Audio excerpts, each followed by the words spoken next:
Hey folks, welcome to a new video. In this video, I'll be walking through the implementation of RAQA. So I had shared the code previously on my LinkedIn post. So here it is the walkthrough. So before coming on to the walkthrough, I'll just give you a small demo. So over here, the dataset is of King Lear's story, of William Shakespeare. I'm not sure about what exactly the storyline is. Not really good at literature. So let me ask the model itself, who is King Lear? Okay, and it should give me something. King Lear is a character in William Shakespeare titled King Lear, who is the king of Britain and a protagonist of the play. In the play, King Lear descends into madness after dividing his kingdom among two elder daughters and losing everything important to him. Oh, that's crazy. And let me ask, who is who killed Bahubali? And it says I don't know, and I guess this is what the answer should be. Now let me ask again. um, Tell me more about the daughters of King Lear. Let's see, what does it tell?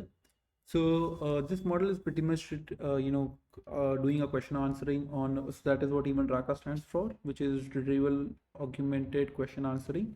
So here it is trying to generate answers from the question documents that we have, and then generate answers from the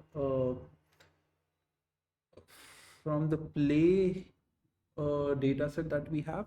So over here it has generated the answer. In the Shakespeare, it has three daughters: Goneril, Regan, and Cordelia is the eldest one, then followed by Regan, Cordelia. Then he has given some information about all these three things, which is all the three daughters, which is amazing. The code is running fine. So now let's deep dive into what does the code looks like. So coming on to the app.py. So over here I've used Chainlit to create our the UI. It's very simple. It's very similar to Streamlit or Gradio, one and the same thing, different UIs, and yeah. So so over here, as soon as we in the code, we can see there is a RAQA prompt template and a user template. So RAQA prompt template is basically a system template, and user prompt template is basically user template. So it's a kind of a system context template, and user template is a user query. So in Streamlit, as soon as a new, oh sorry, in Chainlit, as soon as a new session is created, so we have a decorator called cl.onChat start. So as soon as something is created, you can call it as it's a constructor of any class. So it'll initialize all the variables. So over here, I was trying to upload custom documents, but there was some error on uploading end, or basically getting the path right. So I'm still working on it. You guys are free to contribute on that. So once that is done, pretty much, we are loading the data set. We are waiting for, basically we're displaying the loading data set. In the backend, we are using a custom text loader, and we are using a custom character splitter. Then we are putting onto a vector database, and, generating embeddings of it, and kind of, putting those embeddings in our DB, and then calling the chat gpt 3.5 turbo, running a WNV retrieval augmented QA pipeline on it, and then setting the variable of chain to this pipeline variable. And then whenever there is a message, so we have cl.onMessage decorator. The task of this decorator is basically, as soon as the user sends message, so we pass it as a parameter. Then we are using this, invoking this augmented QA pipeline, and then passing the message and the prompts, and this, we, as soon as we get an output, we are displaying it to the user. So now let's deep dive into it step by step. So first is text file loader. So we can see text file loader is being loaded from text utils. So before that, let's look at the data set. So this is how the data set looks like. It is the whole play of William Shakespeare, amazing piece of art. Not read it, but have heard a lot about it. So it's a Docker file. We're deploying. I've also deployed it on Hugging Face. So it's a Docker file where you just go to Hugging Face Spaces and provide deployment with Docker. I'll show you that as well. Then text utils is here. It's very simple. We check whether it is a list of documents, or sorry, whether it's a path or it's a txt file. So if it's a path to the file itself, sorry, if it's a part to the folder and a part to the file. So if it's a part to the folder, what we do is we iterate and find all the txt files and then load the documents and then append those documents onto the list. If it's a file, we just read the document and append it to the list. Very simple, very straightforward. Then what we do is a character text splitting. So as soon as we have all the characters loaded in our list, so again we check whether it is a list of text files or a single text file. So if it's a list of text file, we iterate and we perform the same operation that we do it on a single text file. And if it's a single, basically there's only one element in the list. So what we do is over here we are doing a character wise splitting. We can use any kind of splitting. We can use spaces. We can have our custom splitting model. We can do word wide splitting, paragraph wise splitting, anything, like depends. It was a very simple model that was made, so nothing hard and fast or nothing crazy that was developed.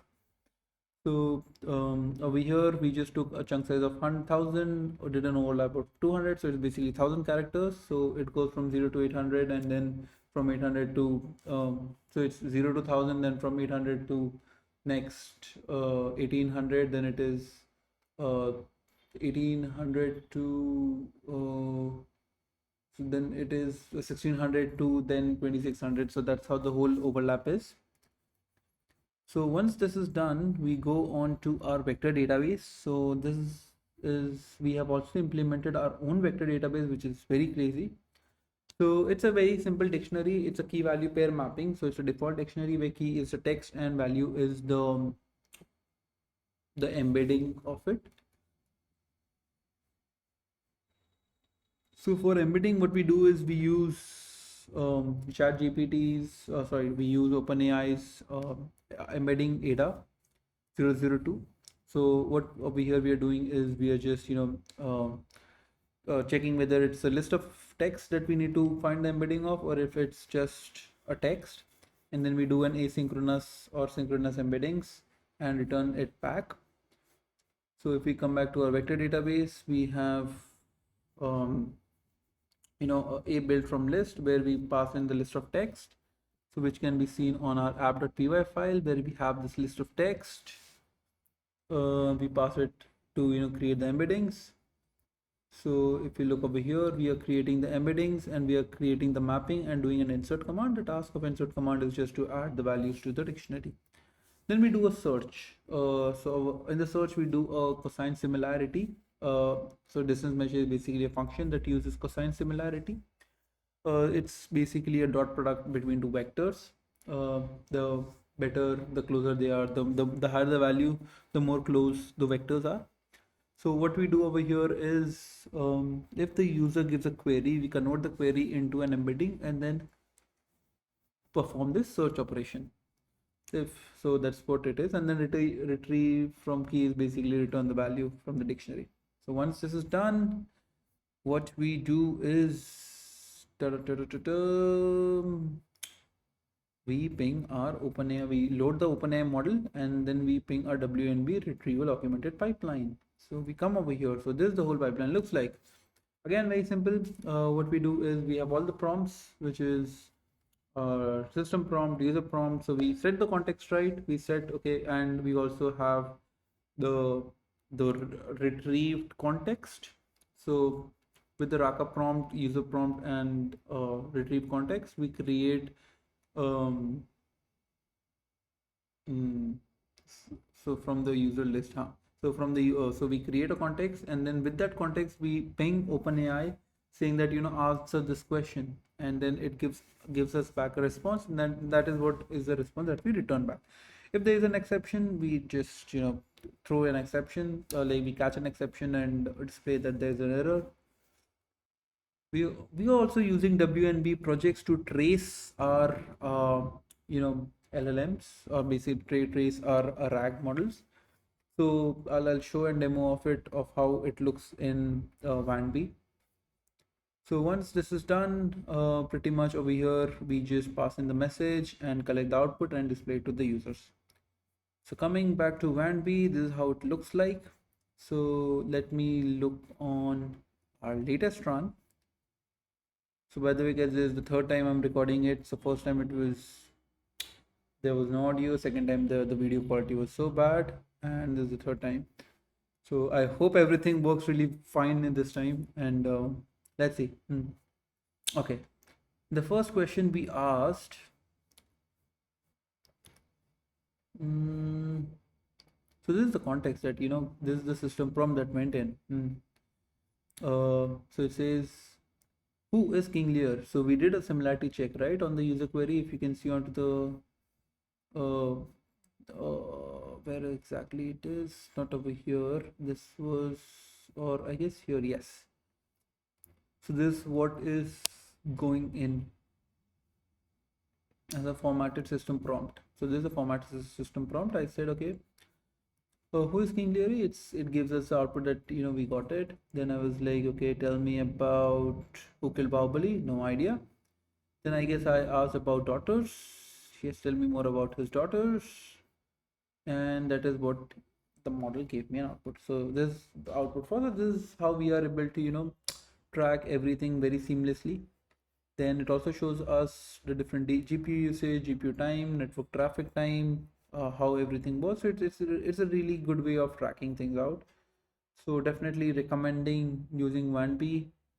So there are a lot of things that we are tracking here, and yeah.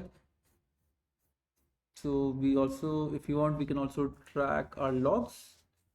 So I guess there was some issue onto, I guess I had exceeded the ping issue, but yeah, that was anyway, it was resolved. So that brings us an end to this demo. So I hope you guys had fun, and you guys learned something from it, and definitely you can try it on your own.